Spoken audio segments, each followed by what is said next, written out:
I never give up. I'm like that person who will keep banging her head against the wall until something works. I leave my heart on the table, you know, and I do this, this, and this, and sometimes people fucking ghost you afterwards, and it sucks, but it doesn't mean you should do that again tomorrow. The greatest tragedy is half the people at those booths sit there on their phones, not really taking advantage of being in a play. I actually barely finished high school. Nice, So, yeah. Did you say nice?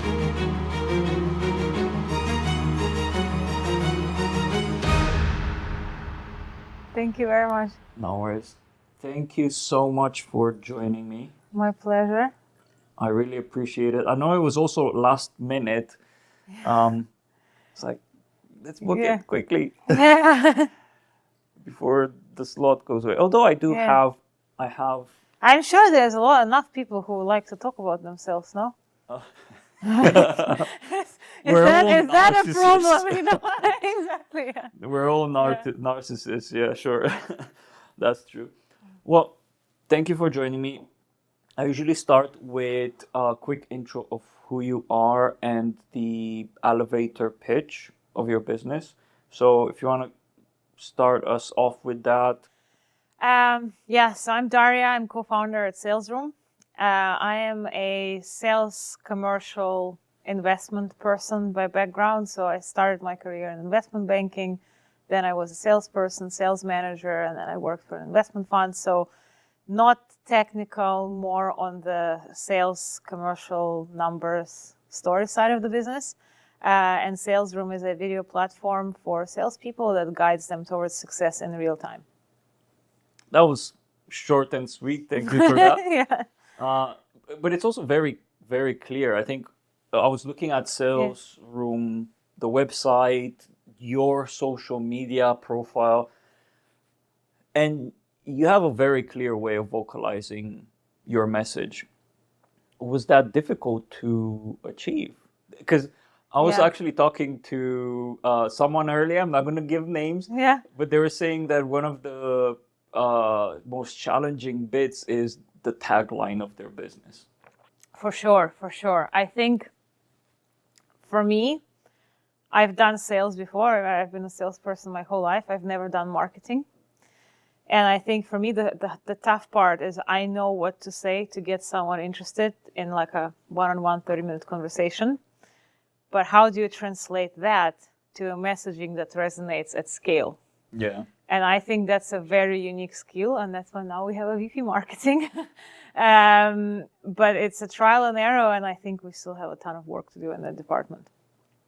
Yeah, again, I think you're already doing a brilliant job with it. You're completely right. It's a lot easier to explain the value proposition to someone in a 30 minutes call versus having a one sentence that makes you have that aha moment. I think it's different, right? Because for me, sales is about asking good questions that get someone to think, that one, diagnose their problem, and two, get them to think in a certain way, where I may not necessarily, I want you to reach a certain conclusion.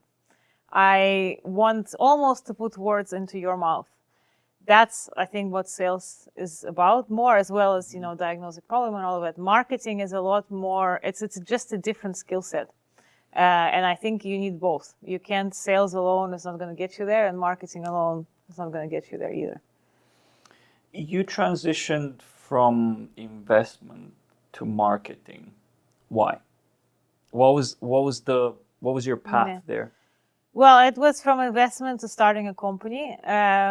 Marketing, I did it for a while until we hired the right person for the job. Mm-hmm. I liked being an investor. It's a fun job. It gives you lots of exposure. I think it satisfies a lot of your intellectual curiosity in terms of learning about different spaces, looking at different companies. But in the end of the day, I think I want to be fully in charge of my own destiny. And that's very hard to do when you're an employee of a VC fund. Yeah. You've been working in VC prior to that for a long time. How many? Just 4 years, basically, 4 years. Across internships and full-time, yeah. Mm-hmm. And was it what was the part of it? You don't have to go into Yeah. details if you don't want to, but what was the part that you disliked in a sense, that made you really decide, yeah, nope, I'm out of here. I need my own business.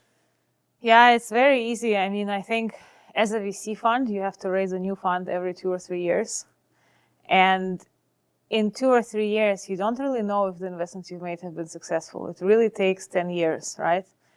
And so what you are managing for is not, you basically are making decisions when like, I want to invest in that company because I know they'll be able to get a markup. Now that looks great. That allows me to raise my second fund.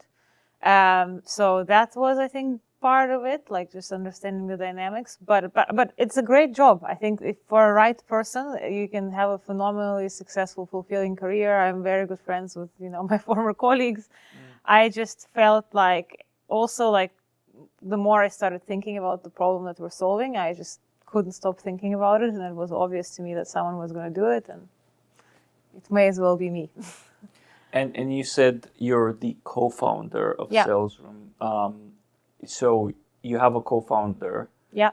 How did you is it one co-founder or One. multiple? Yeah, just one. How did you decide to team up? Yeah, we met through a business that we backed as a fund, and he backed as an angel because he had a previous business that he sold before. And that business was bootstrapped, going from bootstrap to funded. So he joined them as an interim CRO. And I was working with that company from the fund, helping them get their metrics and just learn how to report to investors. And we just really enjoyed working with each other. And I think that's probably 50% of what pushed me over the line, is finding someone where I was like, wow, I really want to work with you for the next 10 years, where your skill sets are complementary, where you are, you just, it has to be fun at the end of the day, right? So if it's not fun, then why do it? So. Very true. And today, what are some of the responsibilities that you take on versus him? Yeah, so he's the CEO of the company. So he defines our overall company strategy. And I think it's very important to have a very clear number one and number two. I think a lot of businesses go bust. Well, don't work out as well as they should, because a lot of people think they're number one, and there's no clear path to decisions and a whole bunch of internal tensions. But he is his superpower is product vision. He also manages the engineering team, investors, and all of that. And I mainly work on the commercial side of the business, so customers, brand, how we go to market, story, and all of this. That makes sense. You do have to have that balance, because if both of you would have been interested in product, for example, then you can hire for the rest, but it's completely different if you can balance responsibilities among the two of you, because it's different when a founder is able to get involved in a certain area or department versus saying, I'm just going to hire someone to do it for me. I have no idea about that area. Yeah, but I also think that people are sometimes a bit too rigid. Like, oh, you're an engineer, I'm a commercial person, let's work together. I think there's a lot more that goes into it, and sometimes overlap is not necessarily bad. I think it's probably more on the personal characteristics and really being able to work with each other, and having worked with each other before and knowing each other's quirks and what annoys someone, and just being really complementary in lots of different ways. Yeah, and that's one of the things that I advise people that ask me about getting a co-founder, is finding someone in your network that you've worked with and you know how to deal with, their skill set, how you can balance each other well. But that being said, sorry for interrupting. Yeah. I think the beauty of entrepreneurship is that for every rule, there's an exception. There are people who meet on the first day of an accelerator and start $1 billion business together, right? Who've never worked with each other before. Yes. For every entrepreneur who's a poor immigrant who struggled, there's an Evan Spiegel out there, right? Who comes from an incredibly rich family and never struggled in his life and creates an amazing category-defining company. So it's really, really an open playground, and no rule is set in stone. And if it works for you, then it works for you. Yeah, I did find that over time, I failed so many businesses, and every single business that I tried to start with a co-founder. Every single time I tried to start a startup or SaaS business with a co-founder, just finding myself excited about a topic with that person and saying, "You're excited about this, I'm excited about this. We don't know each other, but let's do it." Every single time it failed. And yes, I don't say, like, there's the rule to the exception, and you're gonna have people that meet up overnight and they realize we're super fit for each other, or let's just start it and see what happens, and it really works out. But my experience has been, so far, for me, it never worked like that. Like Nikki, my life partner and co-founder for Jigsaw, the company that we just sold, I worked with her for half a year in the same team before actually even considering teaming up and starting a business together. And if you can't, what I usually say, if you can't find someone that you worked with that's interested in joining you, at least finding someone that resembles that. And yes, true, it can also happen that you just meet someone at a meetup event and you hit it off, and you start a business and it all works out. But I feel that it's very risky in a sense if you don't know that person. It's risky, but it works. Like Bubble, for example, they met on like a coffee date that someone set up for them, and now it's like the no-code platform. So I think there's an exception for every rule. Yeah. And I don't think I would have been able to be a solo founder. That's just, I think, not for me. I think, if you have the option to get someone to be in the exactly same boat as you at every point in the journey, like, you should do it. But there are solo founders who succeed. There are companies with 5 co-founders who succeed, right? There's no right answer. That's the reason why I'm doing Misfit Founders as well, in a sense, because there's so many stories, and I'm looking for so much diversity in this space in terms of who I bring to conversate with, because everyone has a completely different experience.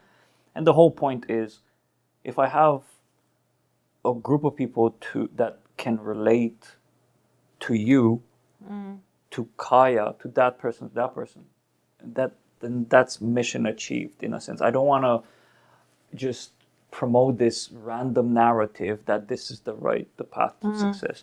So you mentioned that solo entrepreneur wasn't for you. Is that what's the main reason why you decided? So I think, like, you want to have someone who's in the exact same position as you, as a sounding board, someone where you just don't have to question them, because no one else in your company is in that same position. Your investors have completely different, like, incentives. Your employees also have different incentives. And I just think that it would be incredibly lonely when you go through this experience and you can't check yourself, right? And you can't share that with someone else who is in the exact same position as you. And when did the two of you started the company? What year? In February 21. 21. Oh, yeah. Okay. So we're quite recent. Still young, yeah. But you are doing waves, at least what I've seen online. Are you with the booth here at SaaS Talk? No, just wondering about. I take up a lot of space in this world. Yeah. So, part of my superpower.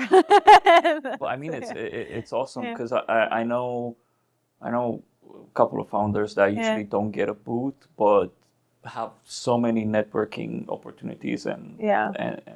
yeah. I think the greatest tragedy is half the people at those booths sit there on their phones or like laptops, not really taking advantage of being in a place. Why do you think that is, though? I think because people, one, like it is a skill to put yourself out there. Like you will fall flat on your face and you'll try to start a conversation with someone and they'll think you're a fucking weirdo and you know what? Just fucking move on, right? Yeah, yeah. And I find, I mean, obviously we work with salespeople a lot, and there's a lot, you see so many like sales influencers on LinkedIn, right? And these people, they get like so much engagement on those posts, but I've met some of them in real life and they was sitting in a corner in a conference, like on their laptop. And to me, it's just like an opportunity missed. I also don't like when someone comes to a conference and they're like, oh, I have to go work in my hotel room. If you have to work, don't come. If you're here, you made the effort to be here, you took the time out of the day, you paid for flights, you paid for hotels, like go do something that you can only do here. Don't do something that you can do from your office tomorrow, right? That's now you're making me feel bad because I've been locked in this room since. Yeah, but you're here on a mission, right? And I'm sure once this ends, you go back out there and meet other people. So I'm definitely going to Paddle's party this evening. So. Yeah. See, you'll meet more people there. Do you? Are you an extrovert? No, I'm not. I'm a very strong introvert, but I treat work and like personal things very differently. Like I just see this as it's just what I do, right? It's a need. It's a skill that you learn, and I think you learn not to take things personally, and then you learn that at some point you become quite good at this. But for example, I'll give you a very embarrassing example. I've been trying to join a running club for like 2 years. And I'm trying to, and once there was this event and I booked a ticket and I came and I was supposed to leave at like 6:45 and I showed up there at 6:40 and everybody already knew each other and was like dressed in a t-shirt. And I stood there, watched for 2 seconds and then like went home. Because I just couldn't get myself to come to those people. And so it's different. That reminds me of Nikki. Nikki's my partner. She's the exact same. I would say I'm an extrovert, but I'm very awkward in a room full of strangers. Yeah. Like if I go into a room where people know me, oh, there's Biro from that company or from that YouTube channel or whatever, I feel like I'm in my environment. Because I'm already validated. When I'm not, I'm so awkward and I just feel. Yeah, I also have very narrow interests that I don't share with many people. And at least at work, you can talk about work stuff. And then, exactly. And then when people start talking about Burning Man, I'm like, sorry, urgent call. Like I can't really relate to that. I apologize. There's nothing for me to say. Exactly. Yeah. Fine. Okay. But Nikki, she had putting her on the spot now, but she had a couple of occasions where she went to a meetup to try to socialize with people and she went into the room and then, okay, this is not for me, bye. Yeah. So you reminded me of her when you said with the running club. Yeah. So you're a functioning introvert in a sense. Yeah. I think that's what's called like functioning introvert or something. Yeah. And is this the first time you come to SaaS Talk? Were you last year? No, it's the 4th time actually. I've been here twice as an investor and twice as a founder. Yeah. With the business that you started, did you have seed investment or is it self-funded? Pre-seed and seed, yeah. Pre-seed and seed. And do you feel like your experience with investment helps you with figuring out finances, funding, and things like that? Or is it a completely the other side? So, I think not as much as people think it does, because one, the fund that I worked for, Ox, they invest in kind of late Series A, early Series B. So yes, I did have a network in tech, but it was mostly founders and CFOs of much larger companies. The people that I knew at funds were also probably other, associates, principals at other later stage funds. And the process really between a pre-seed and a Series A is entirely different. What I do think helped a lot, and I'll say it there because you'll probably want to go into it, we raised our first round on the PowerPoint without product traction, God forbid, paying customers. And people are like, oh, how did you do that? And like, that's phenomenal. But the people who put money in the business have known either me or my co-founder for 10 plus years. Yeah. So I think what has helped more so than working in investors, working in tech for a long time and just putting yourself in those positions where a lot of half my former Dropbox colleagues are at VC funds now. So that probably, like having that network and just knowing that people know you has helped a lot. We did had a product and we were making revenue when we got our seed investment, but we got seed investment from someone in our network that we knew already for quite a bit. So I think that's very powerful. At least to me, it feels like you're halfway validated in a sense. Yes, you do also need to have a really good mission and an idea and so on. But if people trust you as a person that can do, I think it's easier. I'm an investor now as well after selling my company. I'm an angel investor. I'm part of an angel investor syndicate. And I feel like I prioritize ventures where I know that the founders can deliver. What 100%. Do you define as deliver? They worked in an industry. They have the experience. They're capable of delivering work, producing change, growing teams, thinking maturely about their business, about the teams, about whatever they're doing. Whether they've been a founder before or not, it doesn't really matter. If you've been working for a company and it don't even have to be a senior person. That's why I said deliver rather than listing all of these things, because you could be someone that's a mid-level seniority that's been very level-headed, analytical, mature in thinking on how you approach delivering a project. Like that is very appealing to me as an investor, at least at least for my investment ethos. Others might have other bits that they're more interested in. I think people have different mental models for this. So I don't have an answer for it. I'm not I'm not in your shoes, but I definitely think there's some psychological safety about knowing people and having worked with someone in the past definitely helps. Whether or not you'll be a successful founder, I think is still TBD, but yeah.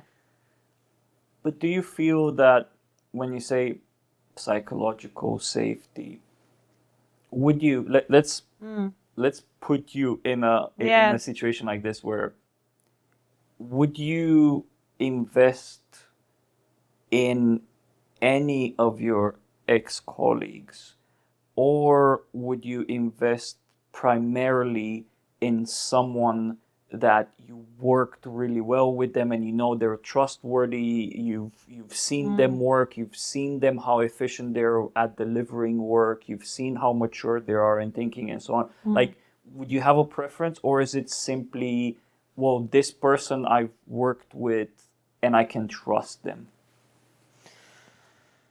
So I haven't thought about it from the investment standpoint because I haven't, when you you're not in that place currently. No. And also when you do it at Series A, it's a completely different game, right? It's more like, is your management team complete or not? Yeah. Like, it's very different. It's a good question. I think to me, it's like, one, can this person handle the risk? And this is coming from knowing what I know now about the journey and having done that. And what do you do when things aren't going well? And do you stick to your guns or do you get scared? Yeah, I think that's probably the most important thing for me. Can you handle the risk, and do you have something? Are you like obsessive enough about the problem, and will you go all the way, or are you just trying to do that because, it's fun, like it's fun, trendy, or that's what people think you should be doing? Do you feel that these are traits that you're interested in your team members as well? When you hire someone, do you look at these things? Or is it Yeah. something else that you're looking for? I mean, there's probably a lot of Yeah. stuff that you're looking for in an employee, but are you looking for someone that's entrepreneurial and passionate and like?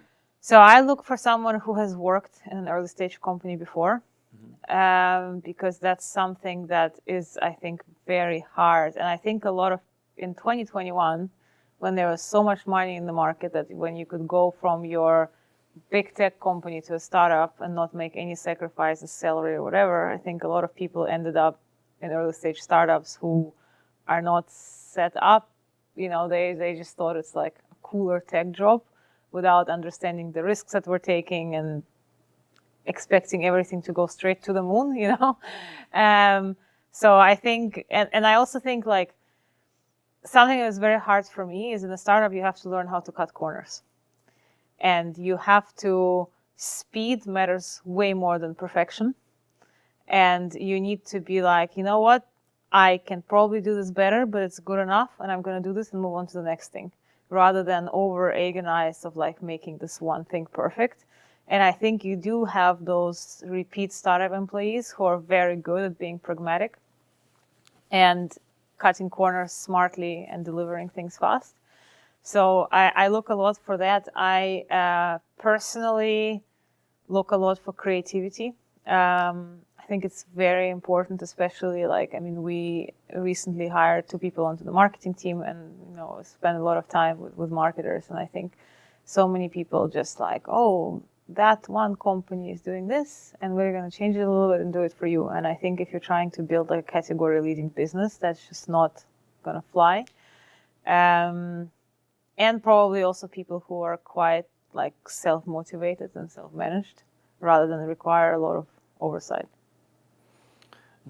That's a really good thorough answer. I really enjoyed that. You mentioned you have 2. You added 2 members to your marketing team. Yeah. How big is your marketing team right now? 2. 2. 200% growth. Yeah. Yeah. So you hired 2 people to help you.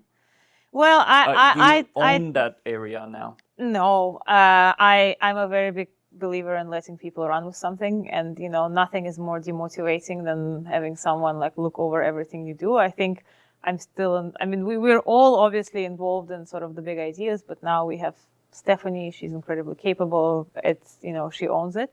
But we brainstorm a lot. We share ideas. It's a very collaborative environment. And were they your first employees, or did you hire other folk since 2021 when you started? Oh yeah, we were about 15 people on the team. You are? Yeah, as a company. 15, okay. Yeah. Oh wow. So majority in engineering. Because you had engineering. Yeah. I forgot about engineering. We talked about sales and exactly, marketing. Yeah, no. It's like, who cares? Majority, no, someone has to build the stuff, yeah. I know, I used to be an engineer. Yeah. So 15, and your first hire was how long after you started the business? Very soon. It was head of engineering, and then we hired a team of 5 pretty shortly after, and then we've added a few more people since. So we kind of. My co-founder is technical in a way that, he understands the code, he understands decisions, he doesn't write any of that himself anymore. But yeah, we were fortunate enough to raise money pretty much right away, so we could go at it with urgency. And is everyone local to you? By the way, where are you based? I'm based in London. My co-founder is based in Boston, and we have people in the UK, US, and Israel. Okay. Is that where you're from originally? No, I'm Russian, and my co-founder is Israeli. So Oh, okay, yeah. yeah. Because when you think about hiring remote, the most common places are, things like India, Ukraine, Yeah. now even Brazil and stuff like that.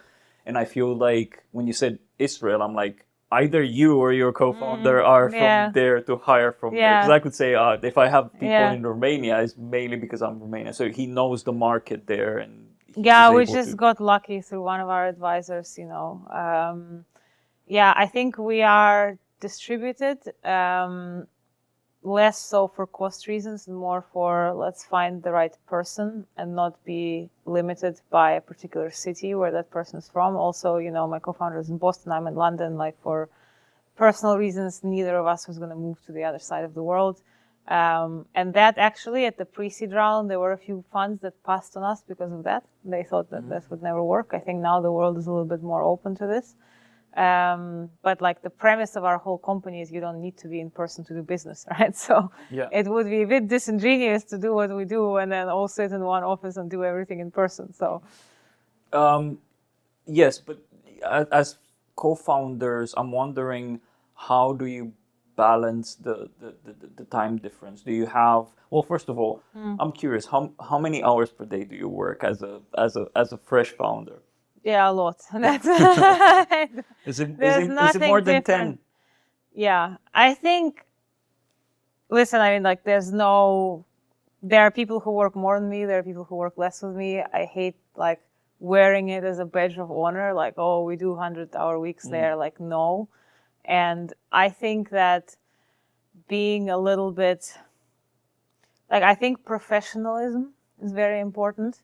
And this is maybe because of the environment where I come from. But if I'm on the phone with a customer, I'm dressed the same way I would be if I was in an office.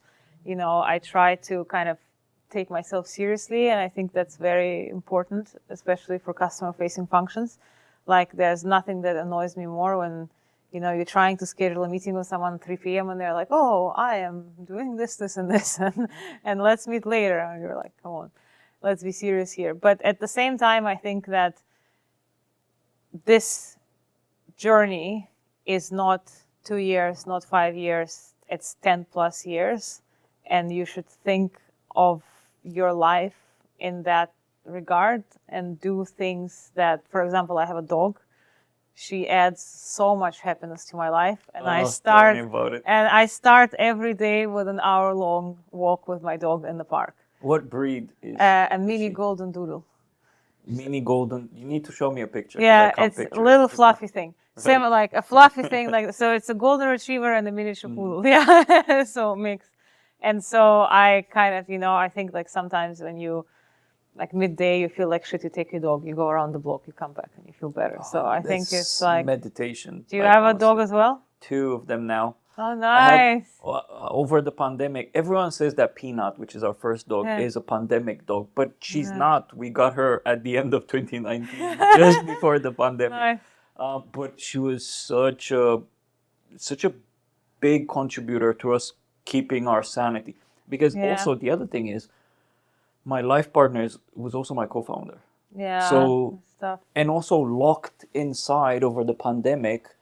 Like, it would have been so easy for us to just work and do nothing else. Work and also just kill each other in a sense, right? Like just not stand each other. Yeah. But I think that us also focusing on our baby, on our dog, fur baby. That's has what been they are. Yeah. such a great thing. And then there's times when I'm stressed, and beat myself up over a thing, and I just look at them now, because I have a baby one now, a puppy. I look at them and play with them, and I feel that it just alleviates those intense feelings. Yeah, completely. Yeah, I think the dog is. I love dogs. I think that's. And what kind of breed are yours? Jack Russells. Oh wow! Very high energy. Yeah. Luckily, they're both female. They're both girls. They do get into zoomies. Zoomies, Yeah. yeah, gonna love zoomies, yeah. They'll go like that. Yeah, zoomies, Start running in circles, which is awesome to to see watch them. for this, yeah. Especially now that there are two of them and they Yeah. seem to synchronize their zoomies. Yeah. So it's really nice. And also it helps us have activities outside of our work, because we've been so caught up with doing the same things. Because now we walk the dogs, we go into nature, Yeah. we have trips with them to have them on. And I feel that if we didn't have the dogs, and I didn't feel, oh my God, I feel guilty because we haven't been this weekend with our dogs somewhere in the nature, I would never go. I would just be behind the computer doing stuff. Yeah. So they do a lot. Yeah. Yeah. And I would say, even if you're a solo founder, get a dog, because Well, I think everyone should get a dog, but that's just me, you know. definitely. Yeah. And so you're based in London. Your business partner is in Boston. By the way, Boston is beautiful. I've lived in London as well. I live in Brighton now. Oh, wow. Which is Yeah. probably Yeah, not, very close by, yeah. I lived in London for 8 years, and I visited Boston as well. Yeah. Boston is quite nice. How do you tell me a bit about how you collaborate with your business partner over a regular day, right? So you start. Do you start later? Does he wake up earlier, or do you just overlap over 6 hours and that's it? Or how does it Yeah, work? I mean, we're very, very ad hoc kind of people. We usually have a Slack conversation going plus a WhatsApp conversation at the same Right, time. I think it's quite important to have different means of communication where, like, for example, there's a way where you schedule a call, you put your camera on, you go into Salesroom, and then you fire up a video meeting and you talk to each other. And then there's the mode where we're both walking our dogs. He also has 2 Labradors. And then you're just talking on the phone, right? And that's important because you get to talk through different things. Yeah. And sometimes, if you have a conflict brewing, you just talk over that and do that. And I think it's important, especially when you are not in the same physical space, to have time for different types of conversations. I think we probably talk every day, but we give each other, we don't need to, not every decision needs to be done by 2 people. Yeah. We let each other make our own mistakes. We have some things where we collaborate, with some things where we just, do our own things, run our own experiments. And would I prefer to be in the same room every day? Probably, but, can't always get what you want. Before the pandemic, were you working, and before starting the company, you started the company over the pandemic. Yeah. Before the pandemic, were you working in the office? Yes, and I actually like working in the office. Yeah, I'm very, secret pleasure I of mean, mine. I think for me and people are like, had we had more people in London, we probably would have a small office in London, but it's just me and one more engineer, and we live in very different parts of the city, and it doesn't make sense to commute to some place where we don't even there's no natural outlet for us to collaborate on an everyday basis. But I think that, I think offices are fine. I think business travel is something that we're going to look back in 5 years' time and be like, did we really think it was okay to take a 2-hour flight one way for a 1-hour meeting? And that's kind of what our whole company and our ethos is like. Yes, we're not out there to kill in-person meetings, but I think instead of doing 10 of them, you'll probably do 1. And when you do that 1, you want to make sure you're seeing 5 customers in the same city and not just 1. Because you're just so much more efficient when you don't travel, and then climate change and a lot of other things that come into it. Me too. Yeah. I miss that. I built and sold a business from our house, basically. Never had an office. Never had I met up with our team once we had a team get together, because it was 2022. it was allowed, right? The pandemic kind of like faded away. 2020, 2021, still pandemic was pretty much there. So we didn't do any team get together. We've done one in 2022, and then a few months later we sold. Oh wow! So you sold very quickly. So we've started Jigsaw in 2018. Okay. And 2018 and 2019, we were working full time. We were full time employees while also building the company. Yeah. We started focusing on the business full time in 2020 and sold at the beginning of 2020 and sold at the end of 2022. Oh, Still, amazing. Yeah. still after 2 years of being full time nice. in a sense, like Congrats, 3 years almost. Did you had any team offsites so far? Yeah, we did. A few. We flew people to Lisbon, and we did another one in the UK.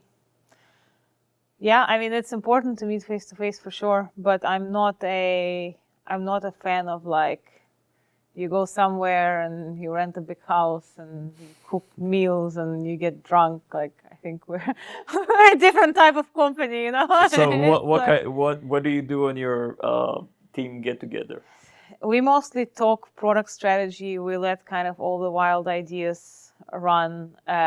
We explore different things, but then everyone goes back to their hotel room at 9 p.m. Like so you don't go out with your team or anything like that. We do, but I think like we do do for sure. But I think that most our people on our team are a little bit older. They have families, they have kids, they have. I actually think like culture fit is a very dangerous thing because I don't need to be friends with someone to be able to work with them. We have a front-end engineer who's literally like an artist who's absolutely amazing, and he also happens to be an Ironman athlete who represented UK in Kona. And every morning before he writes a single line of code, he runs like for 2.5 hours, and for him it's like I think it's very dangerous when you try to hire like the same type of person, and I think you need to let people have a life outside of work and not encourage everyone to be in the same kind of space. I agree with that. I would say it took me like a decade of working as a professional and a founder and so on to say you don't need everyone to be a clone of each other and basically everyone have the same traits in a sense. Yeah. People can do a brilliant job and have a big contribution and have completely different interests on how they spend their 6 to 8 after work exactly, rather than going for a pint with you at the pub and so on. So I completely agree with that. I do think it is a bit of an overrated and overly used term, which is culture fit. I do think that there's culture misfit, which at that point that's detrimental something that can be detrimental to the wider team. But where there is a culture fit, like we had people in a lot of countries, and we had to learn of their ways and of holidays and how to respect some of their behaviors and some of their things. And every single country and area has their own way, even how people interact and act and so on. You have areas that people are a bit warmer at work, and then people that are very like straightforward. And, you can't tell the person that's very straightforward, hey, you need to be warmer or friendlier. No, that's their character. That's their nature. So completely agree. And so what do you reckon? Because I suppose your business partner might say something, your team might say something else. It really depends on how people see you. What's a one trait of yours that you consider as one of your strongest? I never give up. I'm like that person who will keep banging her head against the wall until something works. I go after every lead. I go after every opportunity. I don't think about the chances sometimes to a fold, and I basically just take I buy a lot of lottery tickets. Well, not figuratively, but Yeah. I see it as like, I love like the value of optionality, right? And if you see something that has an expected like big outcome, I would go for it. And I throw a lot of resources into it, and if it doesn't work out, I do it again tomorrow. So Madness. yeah. But I mean, if overall is a percentage wise is a positive, where you win a lot more, then or do you feel like that's if you said that that's a positive, then it means that overall it has been a positive for you, like not giving up and constantly Yeah, trying. for sure. I think so I used to play tennis like semi-professionally growing up, and I think you clearly see a distinction between people who like fight for every point and people who, because you never lose a match because you lose 1 point. You lose a match because you lose 1 point, you get very upset, you lose 4 more. And I think that Good analogy. yeah, exactly. And I think a lot of times where you like, I've had deals where I would throw my entire, like my heart. I leave my heart on the table, and I do this, and this. And sometimes people fucking ghost you afterwards and it sucks, but it doesn't mean you shouldn't do that again tomorrow, because one of those 10 deals will work out, and that will be like, and that's something that's going to move your company forward. So I think like my superpower is to ignore the odds and throw myself fully and deeply into it, every opportunity that comes along. And I think it's very important, in a sense, on how you see it as well, because I know people that have been trying and got stuck in a rut and never came out of it. When you keep on trying, what what what do you feel that makes you succeed? Is it just the odds, as in eventually you'll pan out, or do you alter those tries in any way? You get feedback, and this is where I think, going back to what we discussed a while back, having a co-founder is so important, because that's someone like an external view that gives you feedback on something. So if you do something 10 times and it doesn't work, maybe it works on the 11th, but maybe you need to adjust a little bit, and you kind of take time out and you think at your approach and you think at what the feedback it is that you've been getting. But I think more people fail because they give up than because they go at a dead end for way too long. Because you will see some kind of opening, and then you adjust and go into that direction, and then you adjust a bit more and then go somewhere else, right? I think a lot of people are too afraid by what would happen, and rejection and all of the stuff, that they never really try, And the thing is, I have such a big deja vu, because I've had 2 discussions today and 2 yesterday before this, and one way or the other, the discussion moved into the perseverance side of things, and I think everyone that I've talked to recently, at least, I don't know if it's SaaS talk, the feelings or whatnot, but I'm joking. But in the sense, I think fundamentally is founders that realize that persisting is a positive trait to have usually succeed, because that's a big factor and luck, and luck is a massive, and also knowing what you're doing, right? In the sense, like, understanding what you're doing. But persistence is as important of a factor as well, because if you give up after the second try, and then you try something else completely different, and then you give up after the second try. So this podcast, it's gonna take a while until it grows to the vision that I have for Yeah. it and this whole Misfit Founders. But just me continuing to do the podcast, have guests, chew at it inch by inch, is, I know what's going to pan out. And I think a lot of people look for shortcuts in life, for in sure. business, everywhere. It's like, okay, how can I get this really quickly? Because if I don't, then it's a fail. No, it's a fail because you're in it for quick wins, in a sense. I think when I look back at my career and I started, like I got my first full-time job in 2012, and I look at the people who started with me on the trading floor, and that was a really difficult job.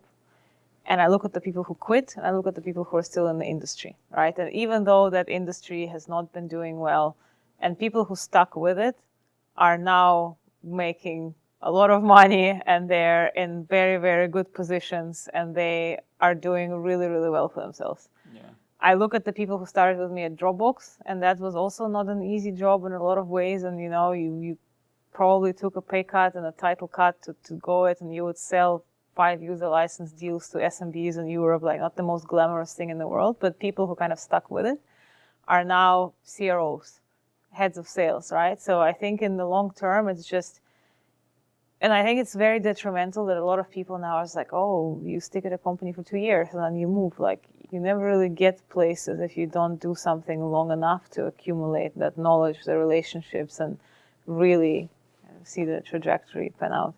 Yeah.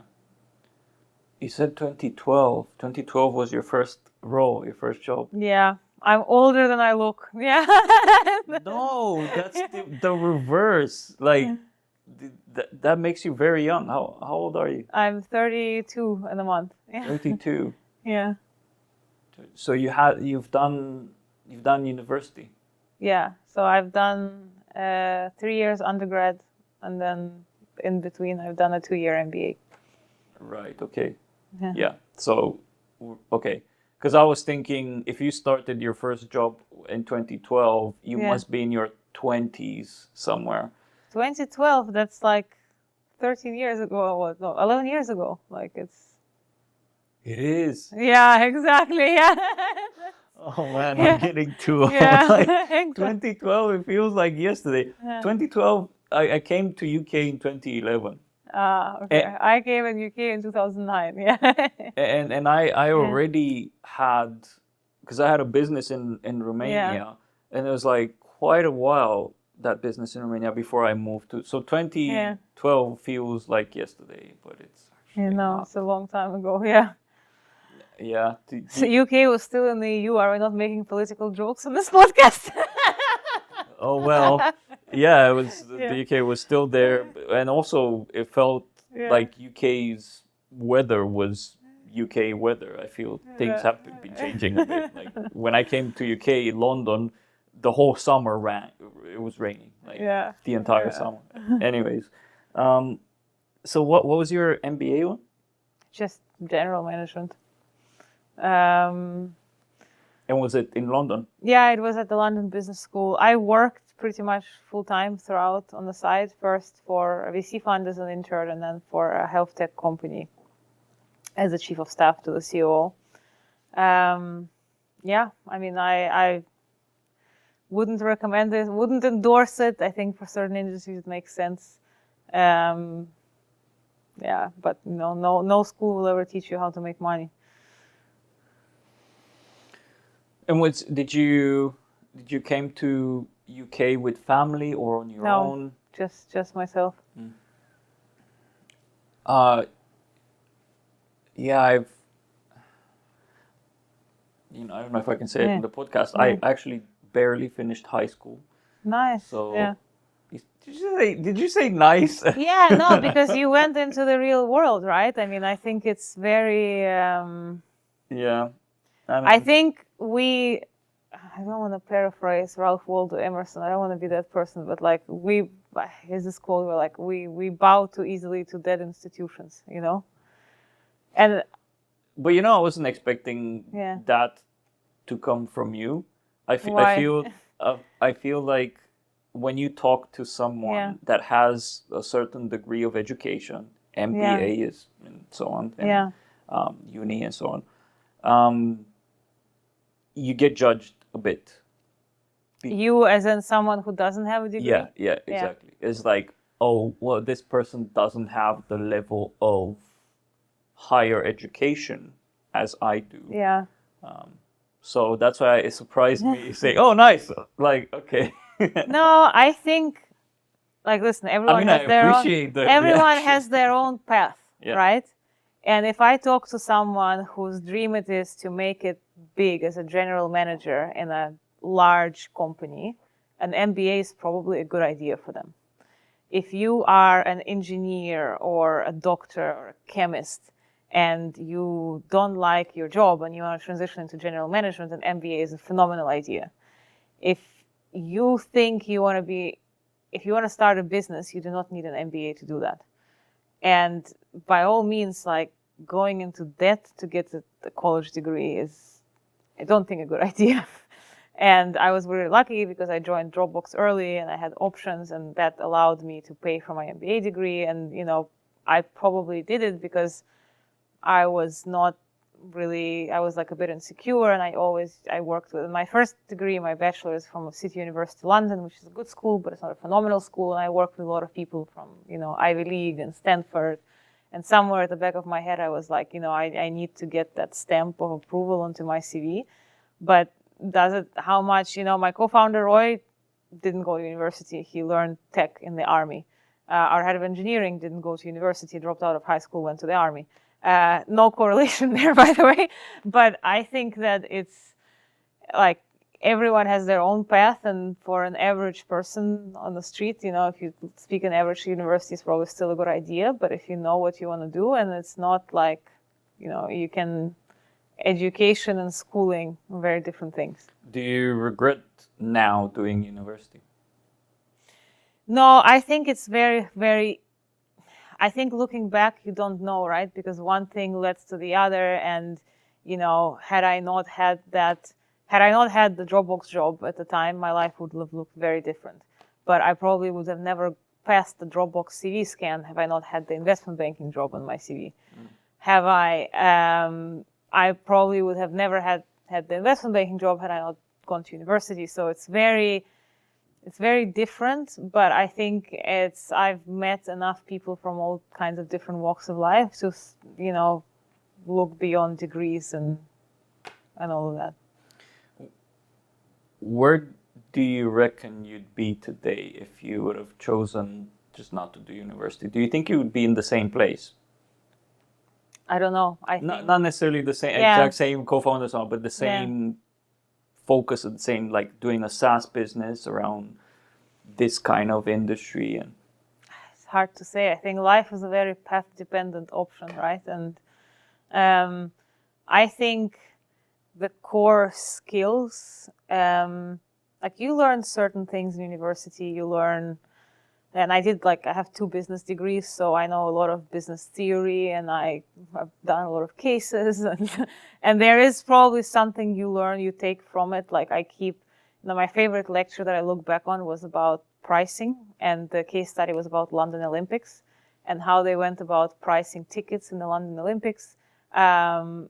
Because, you know, they didn't have much data, and they ended up writing. And the guy who delivered that lecture was the guy actually in charge of pricing the London Olympics. He came and did this lecture, and it was great. I loved it. It was very, like, intellectually stimulating, you know. But is that something now that I think it's hard. I think it's very tempting to look back and say, oh, there was this one moment that changed my life, and because of this, I'm now here. I think it's a collection of things. A lot of them probably more random than others, and trying to look back and try to find correlation and logic and say this was this one thing and that's why everyone should do this one thing. It not helpful. Yeah, true. It's a lot more abstract and complex than that. But I'm asking because I met people that you'd look them dead in the eye and ask them, and they would say, I would be in the same place. I would make it happen.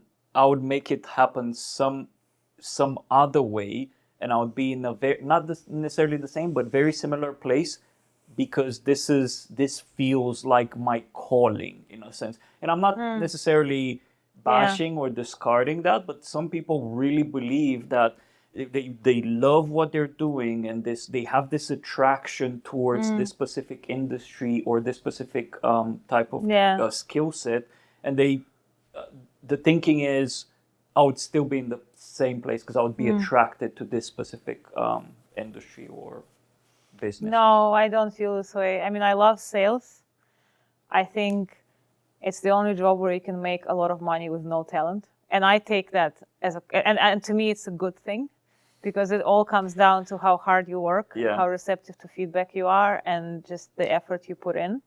Do you think you don't need talent for No, sales? absolutely not. No, it can be learned. Like, I don't know much about sales. I think so every skill in sales can be learned. And it's a lot of just hard work, perseverance. I think, of course, it helps, but I also think like there's so many different people who are successful in sales, and there's not this one formula. And I think that I was just talking to someone the other day, like there's a company called RepView. It's like a glass door for salespeople that publishes, compensations and other things. And guess how many companies that there are where the top performers in sales make more than $1 million a year? More than $1 million a year. Yeah. There must not be that many, because in commission, well, I mean, it depends on what you're selling as well. Yeah, just take I'd say 100. Yeah, around that number. But right. tell me another job. Tell me another job where you can make that much money, like in salary, right? With salary commission over $1 million, and don't need to have a degree to work in sales. You just need to basically, I think to me, it's like very as close as to meritocracy as it comes. And I think it's a shame that salespeople don't get more respect, especially in Europe. People are like, oh, you work in sales? Like, you're a monkey with a phone. But it's actually very, very far from it. And it's a very strategic role. You have a lot of freedom. You can be very creative with it. Get to meet a lot of people. You have to be very good at, maintaining relationships with them. So, I like sales, but in the same regard, like when I graduated high school, I wanted to be an investigative journalist. And that's like my, and way before that, I played tennis, and I hate myself that I quit when I was 16, So I think either one of those will probably, had I pursued that, would have been a life well lived.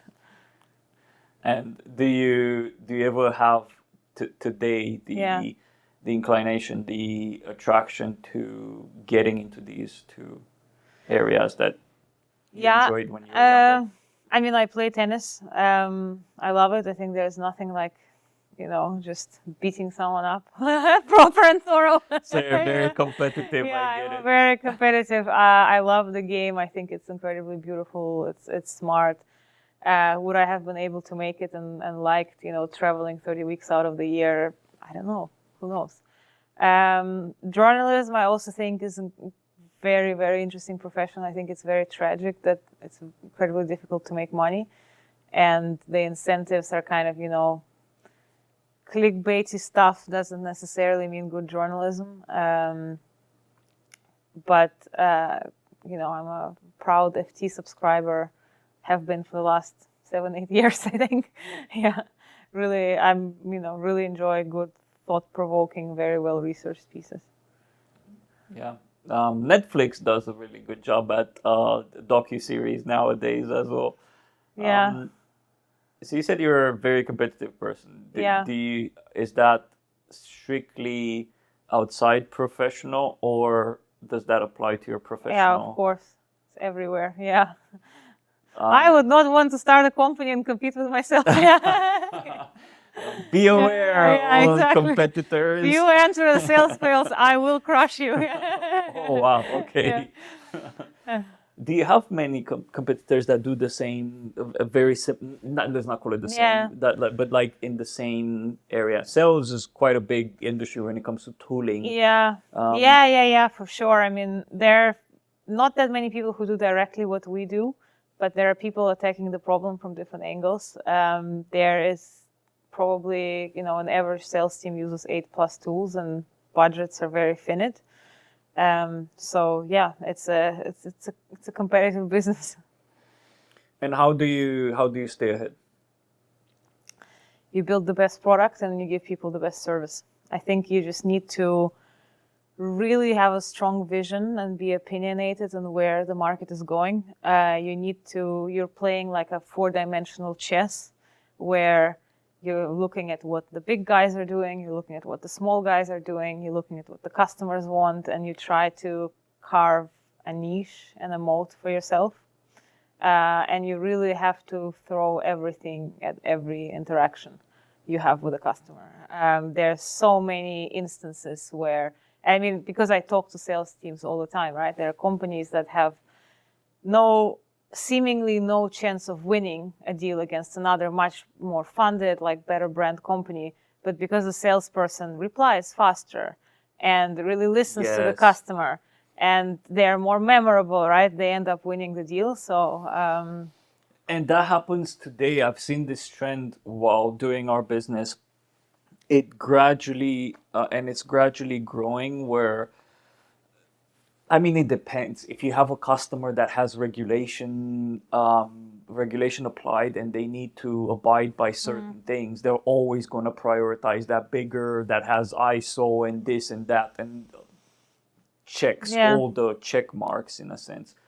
But more and more customers actually care nowadays more about how you treat them and how much they can attach and relate to the brand that they're consuming. And I think having one of the best customer support and customer service, in a sense, is nowadays an important way to win customers from your competition. But what happens, because that is also not an unknown, so more companies focus on customer service. But I think it boils down to every individual conversation, right? For example, you're out to buy HR software and you contact 5 vendors, and the first guy or girl you meet with didn't do their research about your company and spends the first 15 minutes of the conversation running you through a checklist, whilst the other person you get on the phone with is like, hey, I noticed you're doing this and this and this. You're hiring people on this location. I suspect this may be an issue. Like, tell me, why did you reach out? And has a much more interesting conversation. That's a completely different. Right? And then all down to the things of, there's some, and then imagine it's your second conversation and this person remembered really well what you spoke about before, and you feel like you're learning from them. And they're easy to, they show up on time and they end the meeting on time and they ask you how you're feeling and they bring everyone into the conversation. It's a massive competitive advantage. And that's why I would never be able to be in sales, because I have a very short memory. Yeah. Yeah, sorry, I interrupted you. Yeah, no, you just can get good tools to help you with that, Yes, like Salesroom. Yeah, exactly. Yeah. Plug. Shifting gears a bit. What has been the biggest, if not one of the biggest, failures of your career? Whether it's with Salesroom or prior to that? Yeah, I did lots of mistakes. I think in monetary terms, my biggest failure was not staying. So I told you I worked for this health tech company. Yeah. During my MBA, and I was like a chief of staff to the CEO. Yeah, thank you. Chief of staff to the COO role. I really loved their mission, and so they're basically at the time were an app that allowed surgeons to practice procedures before they actually go into the operating room. Surgical training is very expensive, right? Cadavers, labs, all of that. Plus, you would think that safe surgery is about cutting and stitching, but it's actually about decision making and knowing, when to do what. And so there's a company called Touch Surgery, and they built this library of procedures, animated, where surgeons could practice beforehand, making surgery safer, making training a lot more accessible. So I really loved the mission, and I worked there for 9 months, and I had an option of staying there full time and I decided not to do it because I was kind of like, I just graduated from the MBA, and people were like, ooh, what are you doing, and how prestigious is that job that you're taking? And I kind of felt like that wasn't it at the time, and I didn't really, and I left. I see. But the very stupid thing is I had, 2-3 months until my options were vesting. And I left the options on the table, and the company got acquired by Medtronic for a lot of money, like a year and a half down the line. That's probably in monetary value, that was the biggest mistake that I've made. And the lesson here is like, if you're 3 months away from vesting, it doesn't fucking matter. Just vest, take the options, like buy the lottery ticket, right? Don't leave before that. I think I have been very direct before in my career. Like if I don't like something, I will say it. I will put it out on the table. Wasn't very good at dealing with conflict, and hence had quite a lot of it before. And I learned to sort of, contain myself a little bit more and try to see situations from different angles. At Salesroom, I think the mistake was spending a lot of money early on. And, it was 2021, and you probably don't need to hire a head of people when you have 10 people in the company. And just trying to kind of, wasn't paranoid enough, and kind of try to, I think we all partied a bit too hard in 2021, I mean, maybe you. I was a nerd working on my business. But Okay. party in the sense of like spending money on stupid things and, hiring agencies and stuff, and rather than looking critically and operating a bit more lean. I think lots of failure. I wanted to go back to the confrontational bit. Yeah. Digging. Yeah, dig. Yeah. Do you feel that, by the way, just as a pre-amp, I am quite a competitive and been quite confrontational in my early years as well. I think I still am a bit in places. Yeah. Do you feel that competitiveness is basically being confrontational is kind of like in the same bucket with someone being competitive? Does it come from the same type of character trait, in a sense, like being a bit more straightforward and cut from the tree, or whatever that saying is, and competitive and confrontational and so on? Well, I think there's a cultural dimension to it. I think some cultures are a lot more direct than others. Like Romania and Russia. And Russia and Israel as well, right? Yeah. Which is, I think, like me and my co-founder, we speak the same language, right? Like if I think...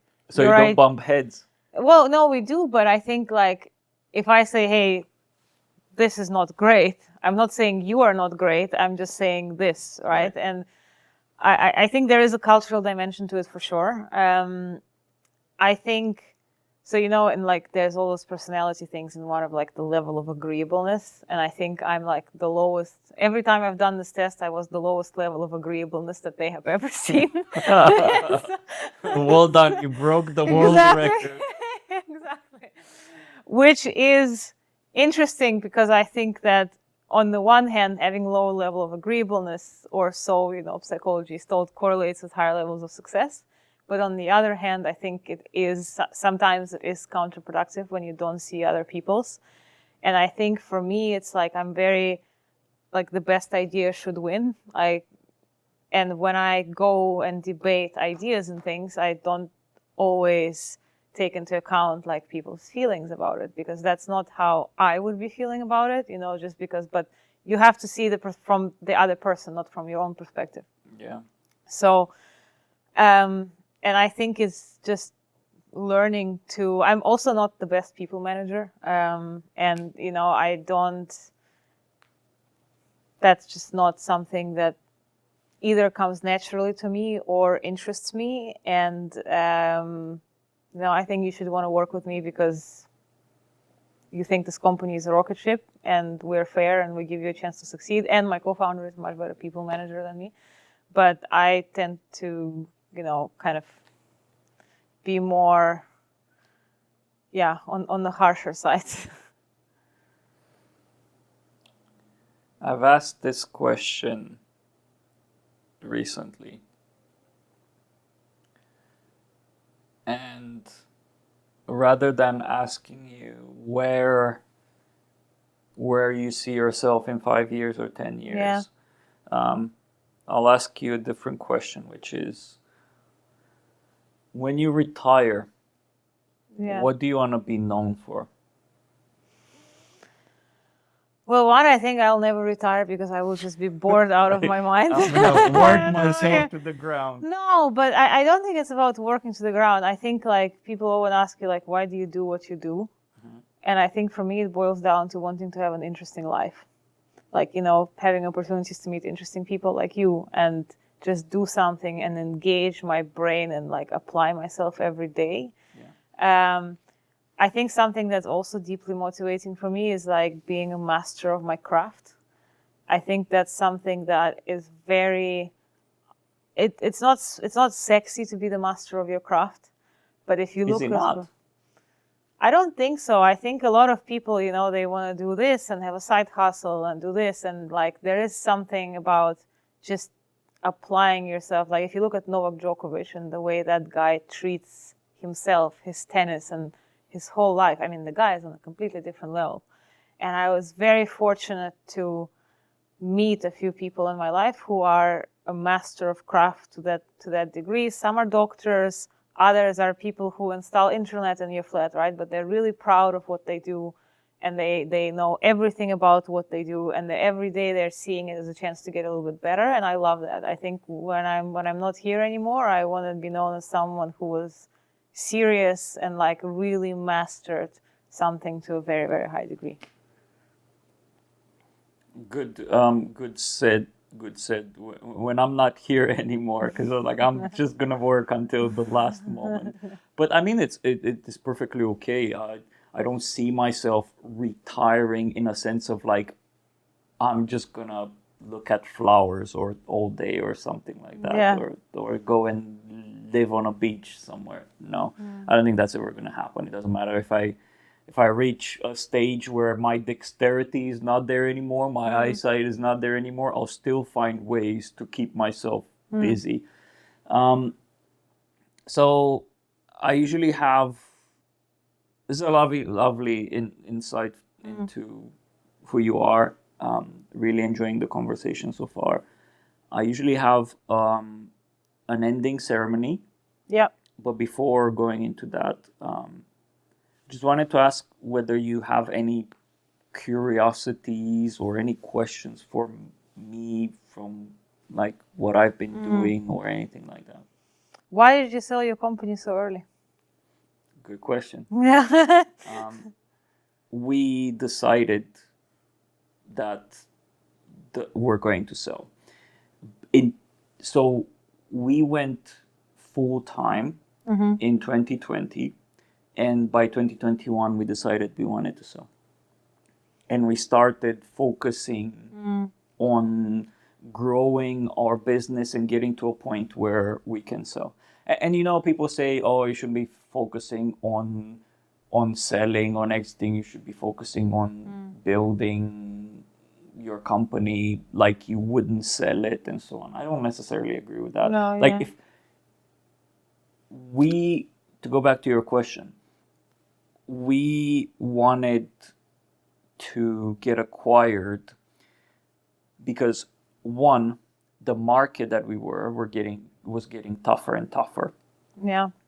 Two, we realized we're not scale up people, and in order to for us to make a difference and build a successful business, we had to eventually get to a point where we're a scale up. Three, we're both Europeans, like I'm from Romania, Nikki's from Czech Republic. We both came to UK with nothing. We've mainly had nothing until this exit. Yeah. We wanted a house, we wanted financial stability and all of these things. So those were basically the things that contributed to us deciding, you know what, let's just join a bigger team and have a bigger support group. There was also the stress thing. Should have mentioned this as first. This is very important because when Nikki and I started the company, we didn't start the company because we had a problem that we wanted to solve. Nothing against people that have that. That's quite a common way to start a business. Oh, I see this pattern here and I want to solve it.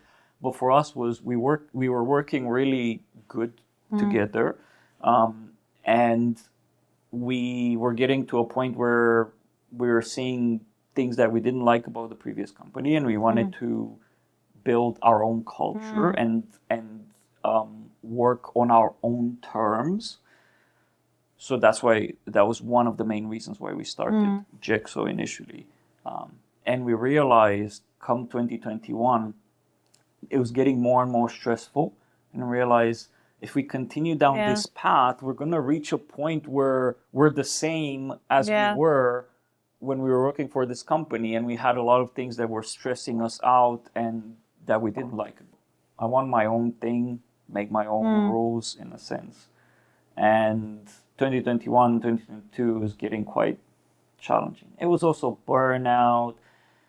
When I set my eyes on a prize, in a sense, like you, I'm very determined. I persist. I work hard, 12 hours, 14 hours per day. And after 3 years of doing that nonstop, I also felt that I was at a point where I was burned out. I still don't think I've completely recovered from the burnout. That's how bad, like I've sold my business. But in the same time, I also getting myself into a variety of things. I feel that I'm still FOMO. I'm not retired. I sold my business, but I'm not retired. Like I started Misfit Founders because I was itching to do something cool. Yeah. I don't know if that answers your question, but that's why we sold. Interesting. Yeah. No, I think people sell because I think they get, either they feel like they've reached the ceiling with that particular company, or personally they're just like, they don't see it as a way for them. They want something different. Continuing with Jigsaw would have been an option. I was still excited about the team. I loved my team. I loved the products that we were building. It was awesome. But there was these other reasons where I'm like, I mean, my team can be happy inside a bigger company as well. And the products can continue to evolve and be taken care of in a bigger company. So is that a big enough reason for me to continue to build this company, or should I just exit now? And what's going to be in the future, we'll see. Yeah. Cool. Thank you for open sharing. No worries. I have 3 flash questions. Yeah. Number 1, what is a quote that you live by? I'm sorry. I don't think you can. I don't like quotes because I think that a lot of times they get taken out of context, they get misinterpreted, they get put as like a dogma, and it's not like, I just think life has a lot more facets and dimensions to it. And, a lot of Very times there's this like, photography prize of the year. And it's this like father holding a child and the child is crying. And you're like, oh my God, the child is dying. But actually like you zoom out and he's just giving the child a bath, and you're just like, yeah, I don't know. I think I'm probably way too cynical for this. I'm sorry. That's probably a very bad answer. That's perfectly fine. Yeah. It's not I respect your thoughts on this. Yeah. We're all different misfits. Yeah. A book that influenced your life, personal or professional life? Yeah. Brad Gilbert, Winning Ugly. It's a tennis book. Okay, that's what I was about to say. I never heard of it. Yeah. So Brett Gilbert was a pro player. Now he's a coach. You know, most lately he's a coach to Coco Gauff, who just won the U.S. Open. And his whole thing is about, like, I know winning ugly sounds bad, but it means, like, make the fucking most out of yourself and every opportunity that you have. And a lot, like, you know, I would rather win ugly than lose beautifully every day. And it's about just, like, exploiting every opportunity that you have and taking, yes, this whole thing about, you know, a tennis match starts before you're on the court. Like, what do you do the night before, the day before, the morning before, and how you can be a much worse player, but optimize your own performance and psychology to the highest. So, yeah. Okay, interesting. I do want to get into tennis. Yeah. I bought a racket and balls. I have a court next door. So if I decide I like this and I'm half decent, I might get that book. Yeah. Yeah, I also feel like, you know, I was like, if every time you're at a business event and someone is like, oh, let me quote you Sun Tzu, The Art of War, I fucking want to take a shot every time I hear, like, every time I hear. And the thing is, no one fucking read The Art of War. They just keep quoting it, you know? And so, and for some reason it makes someone, you know, there's two things. Every time someone says you are nothing without integrity and quotes out of The Art of War, I just want to put a flask and take a shot. Luckily, I have yet to have a guest that either quoted The Art of War or said that their favorite book is The Art of War. So yeah, that's, well, you clearly, you know, don't attend a lot of events. Yeah. Right. Okay. Yeah. Okay. But maybe. And last question is, what's a good habit that you do and advocate for? Do things that make you uncomfortable. That's a quote as well. No. No, but I think, like, for example, also we talked about, like, working long hours, right? And I know a ton of people who would happily work 14, 15, 16, whatever hour days, then just do this one thing that they then pick up a phone and do a cold call, you know? I know plenty of people who would spend 100 hours in front of their computer, but are too afraid to pick up the phone and cold call someone because, you know, whatever, it's uncomfortable to them. So I think just, like, and I'm a massive fan of, like, CBT and therapy and all those things. And when you feel, like, deeply like, oh, I don't really want to do this, like, dig deeper why you don't want to do it. And if you know you need to do it and it makes you feel uncomfortable. I know why I don't want to do it. Like, I've actually talked on the podcast about this. I avoided doing sales my entire career. And mainly is because that fear of rejection, an ugly type of rejection, is just too demoralizing and too hurtful for me.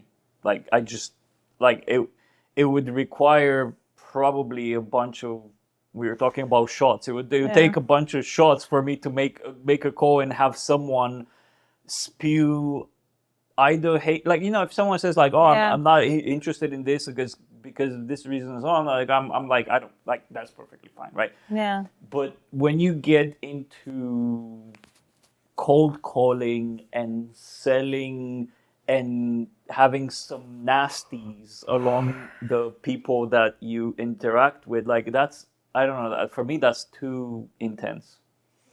How do you feel about karaoke? I hate it for the same reason.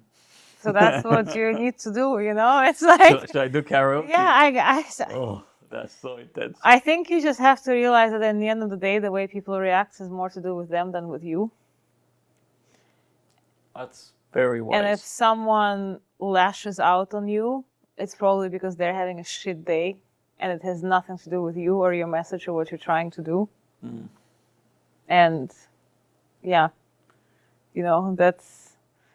And I also have one story that helps me a lot do uncomfortable situations, which is in my MBA, actually, there's this day when you get to know your classmates and you're supposed to share, like, a deeply personal story. And there was this one guy, you know, good friend of mine, investment banker, very, very, very proper guy, Canadian. he is like just got promoted to associate. First time in a meeting he's allowed to speak. And he goes into a room, the client is about to enter, and he lays down the material on the table. He sits down and he hears his pants rip down the middle in the back. And and there's no time to go change, and he had to sit in the seat very tightly for like a 2-hour meeting, and then wait for everyone to leave, and like run very quickly. And every time I'm about to do something that is like, go speak on stage or something, I was like, I could be that guy with ripped pants in the middle of a customer meeting, and I am not, so that's not that bad. Yeah, I don't know if that would work for me. Karaoke seems like a good way to loosen up. I'm not good at stand-up comedy, but I think stand-up comedy for someone that fears rejection and like nasty reactions and so on could potentially be one as well, because you're probably gonna get some in the early days some bad reactions to your jokes and stuff. Yeah. Well, thank you. I do have a gift for you. Oh, amazing. There you go. So I give this to every single guest. Oh, wow. It's a coin with your guest number. So your guest 14. Oh my God, that's really thoughtful. Thank you very much. No worries. It says you've been initiated. Yeah. You're now a Misfit. Oh wow, thank you. And then on the other side is the Misfit Founders logo. Wow, that's amazing, Bureau. Thank you very much. And you can also it acts like a stand as well. So if you want to put it somewhere in your that's very cute. Oh, I wish I would have been number 13, because 13 is my lucky number. But... Is it? Yeah. Oh, Kaya. Who is it? Kaya? Kaya, can I exchange? Maybe if you see him somewhere at any party, just make him a deal or something. Yeah, exactly.